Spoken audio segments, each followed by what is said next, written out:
અંકલેશ્વરમાં મતદાર યાદી સુધારણામાં ગંભીર બેદરકારીના આક્ષેપ સાથે એસડીએમને રજૂઆત કરાઈ। ફોર્મ ઓનલાઈન ન થતાં ષડયંત્રની આશંકાઓ પણ વ્યક્ત કરવામાં આવી।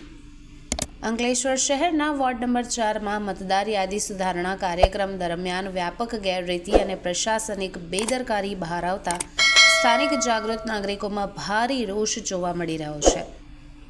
ગુલનાર સોસાયટી અને વોર્ડ નંબર 4ના રહીશોની આ સમસ્યા અંગે અંકલેશ્વર હાંસોટ વિધાનસભા યુથ કોંગ્રેસના પ્રમુખ શરીફભાઈ કાનુગા અને સાહિલ ઝઘડિયાવાલા દ્વારા ચૂંટણી અધિકારી અને એસડીએમ સાહેબને લેખિત રજૂઆત કરી કાયદેસરની તપાસ કરવાની માંગ કરવામાં આવી છે।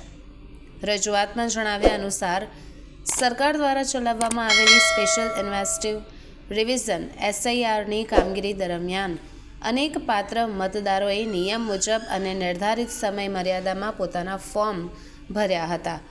તંત્ર દ્વારા આ ફોર્મ સ્વીકારી લેવામાં આવ્યા હોવા છતાં પણ મહિનાઓ વીતી જવા છતાં હજુ સુધી આ ફોર્મ ઓનલાઈન મતદાર ડેટાબેઝમાં અપલોડ કરવામાં આવ્યા નથી। ગંભીર બેદરકારીના કારણે સેંકડો મતદારો આગામી ચૂંટણીઓમાં મતાધિકારથી વંચિત રહી જાય તેવી સ્થિતિ નિર્માણ પામી છે, જે લોકશાહીના મૂળભૂત અધિકારોનું ઉલ્લંઘન છે। સાથે જ જવાબદાર અધિકારીઓ અંગે પણ તપાસ કરવાની, કડક શિસ્તભંગના પગલાં ભરવાની પણ માંગ કરવામાં આવી છે। જો બાકી રહેલા તમામ ફોર્મ ત્વરિત ધોરણે ઓનલાઈન સિસ્ટમમાં અપલોડ કરી મતદાર યાદી સુનિશ્ચિત કરવામાં નહીં આવે તો આગામી દિવસોમાં આ મામલે ઉચ્ચ કક્ષાએ લડત ચલાવવાની ચીમકી ઉચ્ચારવામાં આવી છે। રજૂઆતની નકલ મુખ્ય ચૂંટણી કમિશનર ગુજરાત અને મામલતદાર અંકલેશ્વરને પણ જરૂરી કાર્યવાહી માટે મોકલી આપવામાં આવી છે। આજરોજ અંકલેશ્વર મામલતદાર સાહેબશ્રીને વોર્ડ નંબર 4માં આવેલ જૂનો ભાગ નંબર 130 માટે અમે રજૂઆત કરી હતી। આ રજૂઆત પ્રમાણે અમારે કહેવાનું હતું કે જે મતદારો હતા 2025માં 2024માં જેવા જૂના મતદારો જેમની ઉંમર 40થી 50 વર્ષ તેમજ અન્ય મતદારો પણ હતા જેમણે મતાધિકાર મેળવેલ હતો, એમના નામ કોણ જાણે કોઈ કારણસર નીકળી જવામાં આવ્યા, એ માટે સાહિલભાઈએ રજૂઆત કરી હતી। અને મારે તંત્રને કહેવું છે કે જે નવો ભાગ નંબર 148 બનાવવામાં આવ્યો, જેમાં વોર્ડ નંબર 9ના ગ્રીન પાર્ક સોસાયટી અને વોર્ડ નંબર 4ના ગુલનાર સોસાયટી મળીને એક બૂથ બનાવવામાં આવ્યું 148માં નંબર।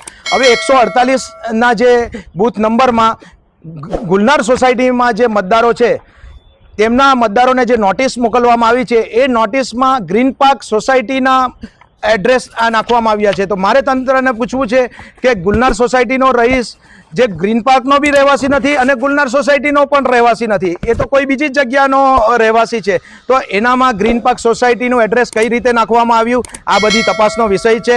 ખૂબ ઝીણવટપૂર્વક અમે રજૂઆત મામલતદાર સાહેબશ્રીને રજૂઆત કરી છે અને એમણે આશ્વાસન આપ્યું છે કે આ બાબતે યોગ્ય તપાસ કરશે। જય હિન્દ, જય ભારત। વોર્ડ નંબર 4ના ભાગ નંબર 130ની અંદર એસઆઈઆરની પ્રક્રિયાને લઈને ઘણી શંકાશીલ વાતો બહાર આવી છે। મારા વોર્ડ નંબર 4 હું વોર્ડ નંબર 4નો રહીશ છું અને વોર્ડ નંબર 4માં અંદાજે 30 જેટલા મતદારો છે અમારા, તેઓ દ્વારા સમયસર ફોર્મ ભરવામાં આવ્યા હતા એમાં એસઆઈઆરની પ્રક્રિયાને ધ્યાનમાં લઈને, પણ છતાં કેટલાક કારણોસર એક ષડયંત્ર છે કે બેદરકારી છે તંત્રની, તે સમજ નથી પડતી, એટલે તપાસનો વિષય છે। 30 જેટલા મતદારોના નામ ડ્રાફ્ટ યાદીમાં સામેલ નથી, 30 જેટલા મતદારો, અને જેડીસી વિસ્તારના કેટલાક મતદારોના નામ અહીંના વિવિધ ભાગોમાં છે, તે પણ એક શંકા ઊભી કરે છે।